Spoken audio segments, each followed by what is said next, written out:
Hello കൂട്ടുകാരെ, ക്രിസ്മസിന് കുഞ്ഞുമക്കള് എല്ലാവരും കാണാൻ ആഗ്രഹിക്കുന്ന ഒരു സാന്റ അപ്പൂപ്പനുണ്ടല്ലേ. ഇത്രയും ക്യൂരിയോസിറ്റിയും ഫാൻ ബേസുമുള്ള മറ്റൊരു അപ്പൂപ്പനില്ല. എന്നാൽ ഇന്ന് സാന്റ അപ്പൂപ്പനെ പോലെ വേറൊരു അപ്പൂപ്പനെ ഞാൻ പരിചയപ്പെടുത്തി തരാം. The renowned one and only late Madhav Gadgil sir, പ്രകൃതിയെ തൊട്ടറിഞ്ഞ അപ്പൂപ്പൻ. ഇങ്ങനെ പറഞ്ഞാൽ കുഞ്ഞുമക്കൾക്ക് മനസ്സിലാകാൻ ബുദ്ധിമുട്ടുണ്ടാവുമല്ലേ. ഞാൻ ഈസിയാക്കി തരാം. നിങ്ങൾക്ക് സ്കൂളിലും വീടിനടുത്തുമെല്ലാം ഒത്തിരി ബെസ്റ്റ് ഫ്രണ്ട്സ് ഉണ്ടാവില്ലേ. മാധവ് സാറിൻ്റെ ബെസ്റ്റ് ഫ്രണ്ട് ആരായിരുന്നു എന്നറിയാമോ? പ്രകൃതിയായിരുന്നു, നേച്ചർ. ബെസ്റ്റ് ഫ്രണ്ടിന് എന്തെങ്കിലും സംഭവിക്കാൻ നമ്മൾ അനുവദിക്കോ? ഇല്ലല്ലേ.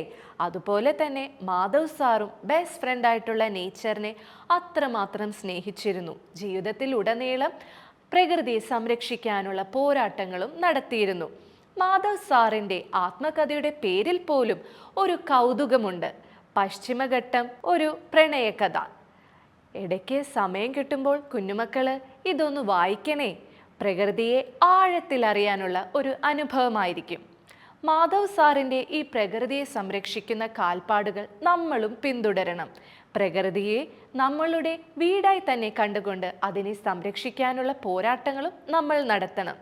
ഇനി കുഞ്ഞുമക്കളോടുള്ള ചോദ്യമാണ്, പ്രകൃതിയെ സംരക്ഷിക്കാനായി നിങ്ങൾക്ക് എന്തെല്ലാം ചെയ്യാൻ കഴിയുമെന്ന് കമൻറ്റ് സെക്ഷനിൽ മറക്കാതെ പറയണേ.